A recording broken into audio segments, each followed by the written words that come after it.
नमस्कार, अभिवादन स्वीकार। एक बार फिर से स्वागत है आपका, आपके अपने चैनल उत्तराखंड एग्ज़ाम गुरु में।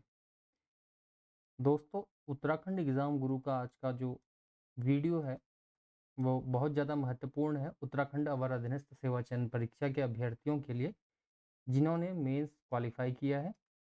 और ये वीडियो आपके लिए ही है अगर आपने मेंस क्वालीफाई किया है, क्योंकि इंटरव्यू जो है, आपके चयन को और परिपक्व करता है और आपका चयन इंटरव्यू पर निर्भर करता है। इसलिए इंटरव्यू को हल्के में ना लेते हुए इंटरव्यू की तैयारी के लिए आप जुट जाइए, क्योंकि 1 डेढ़ महीना आपको इसके लिए पूरा मिल रहा है। तो अपनी पर्सनैलिटी को इम्प्रूव करने के लिए ये वीडियो आप देखिए और उम्मीद करता हूँ वीडियो आपको पसंद आएगा।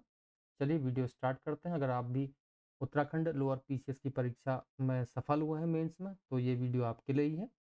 चलिए वीडियो स्टार्ट करते हैं। शुरुआत करते हैं सुभाषितानी के एक श्लोक से। देखिए, सत्यम ब्रूयात प्रियम ब्रूयात, न ब्रूयात सत्यम प्रियम, प्रियम च नान्यताम ब्रूयात एषः धर्मम सनातन। यानी कि यह है कि सत्य बोलिए, प्रिय बोलिए, लेकिन अप्रिय लगने वाला सत्य नहीं बोलना चाहिए। और ऐसा सत्य भी नहीं बोलना चाहिए, ऐसा असत्य भी नहीं बोलना चाहिए जो प्रिय लगे। यानी कि आपको अपनी डिग्निटी बना के रखनी है। और पर्सनैलिटी का आपका ये टेस्ट है। पर्सनैलिटी और साइकोलॉजी का आपका पर्सनैलिटी टेस्ट इसको कह सकते हैं और साइकोलॉजी टेस्ट इसको कह सकते हैं। दोस्तों, देखिए, आप साइकोलॉजी जो है अपने आप में ऐसा शब्द है जिसमें पी जो है साइलेंट होता है, जिसका पहला अक्षर साइलेंट होता है। इसलिए जो इंटरव्यू का बोर्ड होता है, वो आपके मनोविज्ञान को पढ़ता है, आपकी साइकोलॉजी को पढ़ता है, बिल्कुल साइलेंट रहते हुए। देखिए, पी साइलेंट है। तो इस प्रकार से हम देखते हैं कि आपके जो पर्सनैलिटी है उसका टेस्ट होता है, वो भी बिना आपको बताए। आपको लगता है कि मैं जनरल बात कर रहा हूँ, लेकिन होता है आपका पर्सनैलिटी का टेस्ट। चलिए, हम लोअर पीसीएस के संदर्भ में ही यहाँ पर बात करेंगे, सब्जेक्ट से बिल्कुल नहीं भटकेंगे। चलिए, अगर आप भी सफल हुए हैं तो अपनी सफलता को निश्चित करने के लिए इस वीडियो को देखिए। देखिए, इसमें लोअर सबऑर्डिनेट एग्ज़ाम में जो पद हैं, इसमें समेकित पदों में एनटी का पद है, नायब तहसीलदार, पूर्ति निरीक्षक का पद है, जिसको फूड ग्रेन इंस्पेक्टर कहा जाता है, विपणन निरीक्षक है, आबकारी निरीक्षक है, खांडसारी निरीक्षक है, कर अधिकारी पंचायत है, ज्येष्ठ गन्ना निरीक्षक का पद है, गन्ना विकास निरीक्षक का पद है।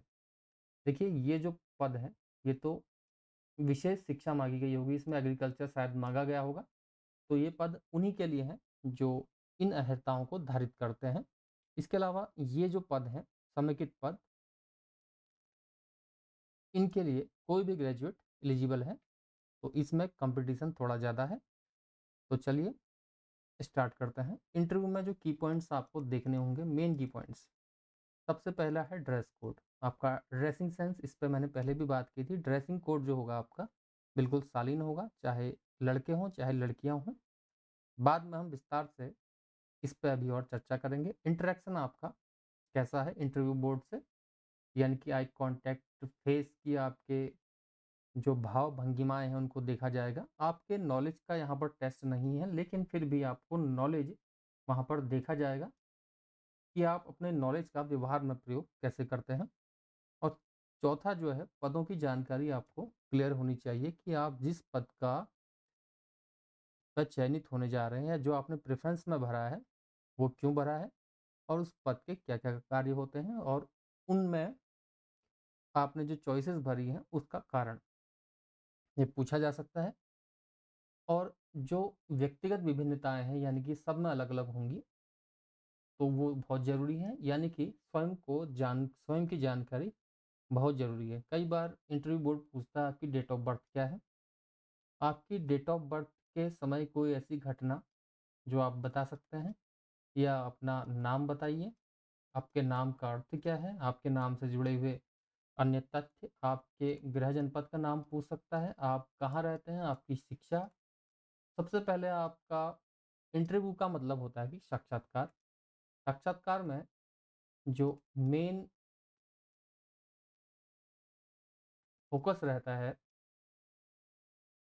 फोकस जो रहता है इंटरव्यू बोर्ड का, वो रहता है आपकी पर्सनैलिटी के टेस्ट पर,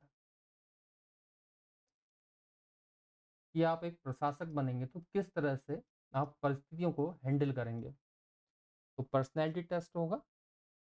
लोअर पीसीएस की बात करें, इसमें इंटरव्यू बोर्ड में लगभग 3 मेंबर रहते हैं। 3 मेंबर रहते हैं। पिछली बार का जो इंटरव्यू हुआ था उसमें 3 मेंबर थे, एक चेयरपर्सन बोर्ड का प्लस 2 मेंबर, इस प्रकार से रहते हैं। देखिए, इंटरव्यू का मीडियम जो होगा मोस्टली हिंदी रहता है, लेकिन कभी कभार कुछ बातें इंग्लिश में की जाती हैं। अगर जो अभ्यर्थी है वो बातें इंग्लिश में बात करना पसंद करे तो इंग्लिश को भी प्रेफर किया जाता है, या बोर्ड के जो मेंबर होते हैं वो चाहे तो इंग्लिश में भी प्रश्न पूछ सकते हैं। अगर आपकी इंग्लिश अच्छी नहीं है तो आप हिंदी में भी उत्तर दे सकते हैं, इसमें झिझकना नहीं है, क्योंकि परीक्षा जो है हिंदी और इंग्लिश दोनों माध्यमों में कराई गई है। चलिए, तो हमने पहले बात की ड्रेस कोड की, इंटरेक्शन की, नॉलेज की, पदों की जानकारी की, स्वयं की जानकारी की। तो आज तक जो लोअर पीसीएस के इंटरव्यूज़ हुए हैं उसमें जो बातें पूछी गई हैं, किस किस प्रकार की बातें पूछी गई हैं, मैं एक सार संदर्भ बताता हूँ। पिछले इंटरव्यू में जो अभ्यर्थी हमें मिले और स्वयं मेरा भी पिछले बार का इंटरव्यू था, सबसे पहले बोर्ड ने पूछा परिचय। ये परिचय सबसे पहले पूछा जाता है। परिचय से ही इंटरव्यू की शुरुआत हो जाती है। मान लीजिए आपने अपना परिचय दिया कि मेरा नाम फला फला है। हो सकता है कोई अभ्यर्थी पहले से जॉब कर रहा हो, उस जॉब के बारे में विस्तार से जानकारी आपको होनी चाहिए कि मैं पहले इसमें जॉब कर रहा था और इस जॉब को छोड़ के मैं इस पद में क्यों आना चाहता हूँ, और आने का कारण, और आप सही और जेन्युइन कारण देंगे। यहाँ पर सीधे आप ये नहीं बोलेंगे, क्योंकि पुरानी जॉब छोड़ के नई जॉब में आदमी सबसे पहले तो आता है वेतनमान के लिए। सबसे बड़ा जो आधार होता है वेतनमान होता है, ये कटु सत्य है। लेकिन कोई भी इंटरव्यू में इस चीज़ को नहीं बोलेगा। अगर ऐसा बोलेगा कि मैं सैलरी के लिए जॉब में आना चाहता हूँ, इस जॉब को छोड़ के दूसरी जॉब में आना चाहता हूँ, तो ये बिल्कुल गलत आंसर होगा। क्योंकि मैंने पहले ही कहा, सत्यम ब्रूयात प्रियम ब्रूयात, यानी कि सत्य बोलिए, प्रिय बोलिए, लेकिन जो प्रिय सत्य अप्रिय लगे वो न मत बोलिए। तो आपको कहना होगा कि मैं नई जॉब में अपने जो नॉलेज है, अपने बिहेवियर जो है, उसका सही प्रयोग करके कुछ कर सकता हूँ या समाज में बदलाव ला सकता हूँ, या मेरे लिए अच्छी अपॉर्चुनिटीज़ यहाँ पर उपलब्ध होंगी। तो अपॉर्चुनिटीज़ कह सकते हैं आप। सीधे आप अप्रिय सत्य नहीं बोलेंगे, इस प्रकार की बातें नहीं करेंगे। ये इसलिए स्टार्टिंग में मैंने श्लोक से शुरुआत की। बाकी ड्रेसिंग सेंस शांत हो, सरल हो, चमकीले कपड़े ना हो। तो पिछली बार के इंटरव्यू में जो प्रश्न पूछा गया था, सबसे पहले मैं अपना ही इंटरव्यू बताता हूँ। मुझसे मेरा परिचय पूछा गया। मैं काफ़ी घबराया हुआ था। तो उस समय परिचय के बाद मैंने अपना परिचय दिया और पूरा परिचय दिया। उसके बाद उन्होंने मुझसे मेरा रोल नंबर पूछ लिया। रोल नंबर आपको याद होना चाहिए। उसके बाद उन्होंने मेरे डेफ को देखा। डिटेल्स एप्लीकेशन फॉर्म जिसे कहते हैं, देशना प्रपत्र में भरा जाता है। वैसे डेफ नहीं भरा जाता है लोअर पीसीएस में।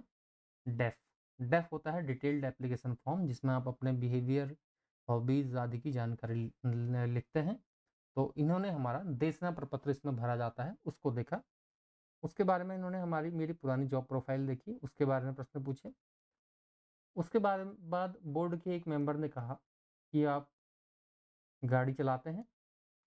मैंने कहा हाँ। उन्होंने गाड़ी का नाम पूछा। मैंने स्विफ्ट कहा। उन्होंने स्विफ्ट के इंजन के बारे में पूछा, कितने सीसी का इंजन है? मैंने आंसर दिया। उसके बाद उन्होंने कहा स्विफ्ट किस कंपनी की गाड़ी है? मैंने कहा सुजुकी, मारुति सुजुकी। उन्होंने कहा सुजुकी ने एक एल्टो जो बनाई थी, एल्टो, उसको नहीं, सॉरी 800 बनाई थी, उसे क्यों बंद कर दिया? तो मैंने कहा अल्टो से रिप्लेस कर दिया। मारुति 800 का इंजन कितने सीसी का होता है, ये पूछ दिया। उसके बाद प्रश्न आ गया ऑटो ट्रांसमिशन व्हीकल पर। देखिए व्हीकल यानी कि जो स्वचालित गाड़ियां होती हैं जिसमें ट्रांसमिशन जो होता है यानी कि जो गियर्स होता है अपने आप शिफ्ट होते हैं। तो देखिए गाड़ी चलाने से बात स्टार्ट हुई, स्विफ्ट पर आई, CC, Maruti Suzuki. Maruti Suzuki कहाँ की कंपनी है? उसके बाद 800 क्यों बंद कर दी, और अंत में आई ऑटो ट्रांसमिशन व्हीकल्स क्या होता है। इस प्रकार ये जो है एक सर्किल सा बन गया। कभी कभार इस प्रकार का इंटरव्यू भी हो जाता है, और कभी कभी कंडीशनल प्रश्न पूछते हैं, जैसे कि आप एंटी बन जाते हैं, एंटी बन जाते हैं, और एंटी आप जानते हैं मजिस्ट्रेट का कार्यभार भी आपके पास है। और 143 क्या होता है, इस प्रकार के प्रश्न पूछे जा सकते हैं कि 143 क्या होता है। जमीन में जमीन की रजिस्ट्री आप करते हैं, 143 क्या होता है आर्टिकल। कमर्शियल लैंड क्या होती है, इस प्रकार के प्रश्न पूछे जा सकते हैं। तो राजस्व विभाग के प्रश्नों को आप याद करके रखेंगे कि जैसे एंटी है, एंटी से ऊपर जो होता है तहसीलदार, नायब तहसीलदार से ऊपर तहसीलदार, तहसीलदार होता है, पदों की जानकारी आवश्यक है तहसीलदार, तहसीलदार के ऊपर एसडीएम होता है। तो आपको एनटी के, तहसीलदार के कार्यों का पता होना चाहिए। इसी प्रकार अन्य पद हैं, जैसे यहाँ पर पूर्ति निरीक्षक का पद है। मान लीजिए आपने सबसे पहले ऑप्शन में एनटी भर दिया, तो एनटी आपने क्यों भरा है पूछा जाएगा। उसके बाद मान लीजिए आपने कर अधिकारी भर दिया, कर अधिकारी पंचायत आपने भरा है, हो सकता है कर अधिकारी के क्या कार्य होते हैं। कर अधिकारी जो होते हैं वो जिला पंचायतों में होते हैं। मैं हल्की सी जानकारी भी आपको दूंगा, ये जिला पंचायतों में होते हैं। इनका कार्य होता है करों को इकट्ठा करना, कलेक्ट करना, लेकिन स्वयं नहीं, टैक्स कलेक्टर के माध्यम से। तो ये कार्य पूछे जा सकते हैं। और विस्तार से अगर इंटरव्यू किसी का लंबा चले गया तो अन्य बातें भी पूछी जा सकती हैं। बाकी इंटरव्यू में बहुत सी चीज़ें जो इंटरव्यू लेते हैं उनके मूड पर भी डिपेंड करता है। बाकी आपका स्वयं की जानकारी के अलावा हम देखेंगे आपकी एजुकेशन से रिलेटेड क्वेश्चन पूछे जाते हैं। एजुकेशनल बैकग्राउंड से प्रश्न पूछे जाते हैं। पिछली बार कई अभ्यर्थियों से एजुकेशनल बैकग्राउंड से प्रश्न पूछे गए। कुछ बीटेक के अभ्यर्थी भी वहाँ पर एग्जाम में इंटरव्यू में बैठे, उनसे पूछा गया आप बीटेक करने के बाद प्राइवेट सेक्टर में या किसी और जॉब में न जाके प्रशासनिक सेवाओं में क्यों आना चाहते हैं, इसका कारण। अगर आप भी इस प्रकार की एजुकेशन रखते हैं तो इस कारण को आप तैयार रखिए, वहाँ पर हड़बड़ाहट आपको नहीं होनी चाहिए।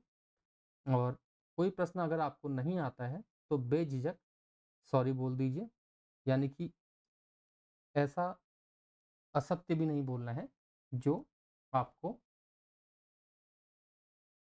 प्रिय लगता है, क्योंकि झूठ वो पकड़ लेते हैं। बहुत एक्सपीरियंस लोग होते हैं वहाँ पर। तो ये एक मोटा मोटा मैंने आइडिया दिया। इसके बाद भी आपकी कुछ क्वारीज होंगी तो आप पूछ सकते हैं, मैं अगले वीडियो में उसको ज़रूर बनाऊंगा। और आप मेन पॉइंट्स जो तैयार रखेंगे, एक तो ड्रेस आप क्या पहनेंगे, और अपनी बोलने की प्रैक्टिस अब आईने के सामने करते रहिए। नॉलेज को भी गेन करिए, अखबार हाल फिलहाल के पढ़ते रहिए। उस दौरान भी आप हो सके तो जिस दिन इंटरव्यू है उससे उस दिन का अखबार भी पढ़ के जाइए। अपने बारे में, अपने परिवार के बारे में, अपने गृह जनपद, अपनी एजुकेशन के बारे में विस्तार से पढ़ लीजिए। कोई एक ऐसी हॉबी जो आप जिसके बाद जो आपको अच्छी लगती है, जिसके बारे में आपको नॉलेज है, वो आप उनको बताइएगा। उसके बारे में प्रश्न पूछ सकते हैं, वो आप डैश में लिखेंगे तो ज़रूर इससे प्रश्न बनते हैं। फिलहाल इस वीडियो में इतना ही, फिलहाल इस वीडियो में इतना ही। मैं उम्मीद करता हूँ वीडियो आपको पसंद आई होगी, और जितने भी अभ्यर्थी सफल हुए हैं सबको उत्तराखंड एग्जाम गुरु की ओर से बहुत बहुत शुभकामनाएं। धन्यवाद।